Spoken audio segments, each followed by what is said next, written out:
you may have taken away from those as much around what you really enjoy doing and what you had a passion around for those things that you value and you understand the importance of, but know that, gosh, I wouldn't want a job that requires this of me all day, every day. It's not in my DNA. I'm not meant to do it.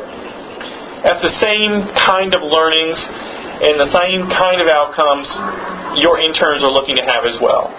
They value immensely the opportunity to do the job and build a portfolio and have a set of experiences and learn new technical skills because, hey, that's good for a resume and that's what gets you a job, right? But what about figuring out what job to even go after? And that's really the more qualitative side of an internship that people don't always talk about.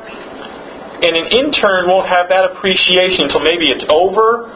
But you'll know that because you've been through it. And you'll know that this is, again, a great experience and a great opportunity for them to explore where their interests are and those things that maybe they're not as interested in. Again, have a plan. We talked about this earlier, the importance of a development plan, something that really the intern generates the content around. And your role is really more to support them in their efforts to execute that plan, whatever that might mean. Facilitating them, brokering them to people that maybe you know that can help answer their questions around a particular career interest, whatever it might be. But what's so important around that development plan is that it emphasizes both technical skills and behaviors. And what we're talking about there is simply the blend of what it takes to be successful in the workplace. It's important that you know how to do your job. Those are the technical skills. If your job is as an accounts payable specialist, you need to understand the fundamentals of accounting. You need to understand how your internal systems work. You need to be able to understand certain financial statements and reports that come out of your system and your organization. Those are all technical skills. Things that are really required to do the job. Then there's all the other stuff. And that's, how do you communicate with your coworkers? Are you a team player? What's your work ethic?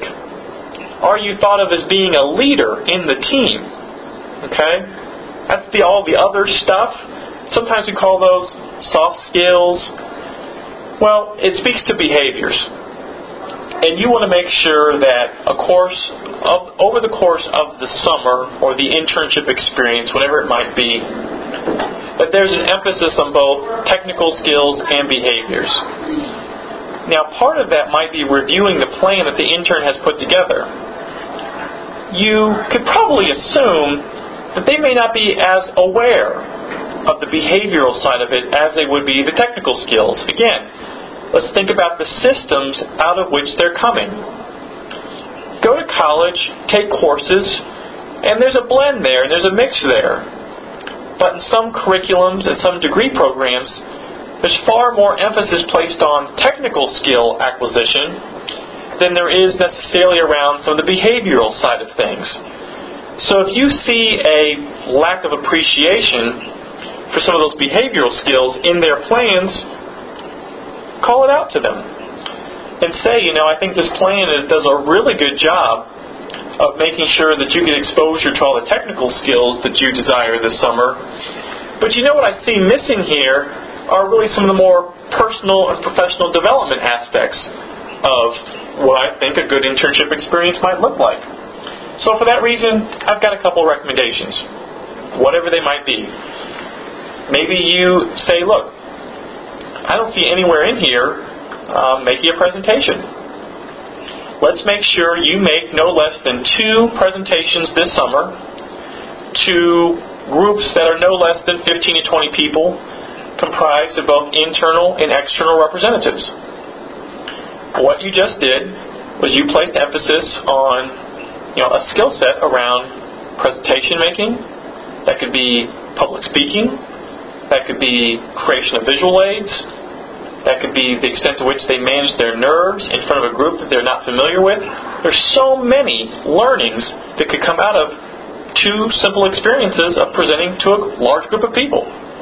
So again, maintain that balance. I talked earlier about brokering and facilitating, and what that's really about is that you don't need to feel like you're the sole source of developmental opportunities for your intern. In fact, you might do more brokering and facilitating because of what they're interested in. That's all right. Again, it doesn't matter so much on how it gets done, but that it gets done. That their development occurs, whether it be through you or through others. Doesn't matter. It matters that it gets done. Integrate the development process into the performance management and feedback process. A great way to do that is if through the performance management process you acknowledge a gap area on their part. And it could be a gap simply because they've never had a chance before to spend time emphasizing it. Maybe that gap is professional writing skills. Well, if this is their first professional work experience, they may not know exactly what a professionally crafted email looks like. They may know how to do email really well. They text their friends, they send emails to their friends, etc. And some of their texting and communication tendencies with their friends could kind of carry over into what they're doing in the workforce. So it's not so much that, they know better and why are they doing it this way. They may not know better. And the opportunity is for you to give them some feedback and say, let's see if we can incorporate this into your development plan. And, I've got a really, really good book that I've leaned on now for years around how to craft a professional email. I'm going to give that to you. And take a look at the sections that talk about professional communications. And what I would expect is that you begin to incorporate some of what that book talks about in your future correspondence, whether it be with me, others in the organization, and maybe even more importantly, those outside our organization. So that's where we see the performance management process begin to intersect and become integrated with the development process. That doesn't have to become this formalized thing. It's really as simple as, I've observed this, I think it's something that you can do better in, and to practice that, let's have you do this, this, and this. Simple as that. That's all we're talking about. Finally, opportunities to leverage both internal and external opportunities. So, start first with external. And we've talked about this a little bit up to this point, but the chance to give it a little bit more focus now. What they might want to do, it may not be an opportunity to do that internal to your organization. It just may not be something you can offer. But maybe there's something going on external to your organization that allows them to have that experience. Possibly it's plugging them into a professional organization. Maybe it's getting them involved with a community group, a training opportunity. Who knows?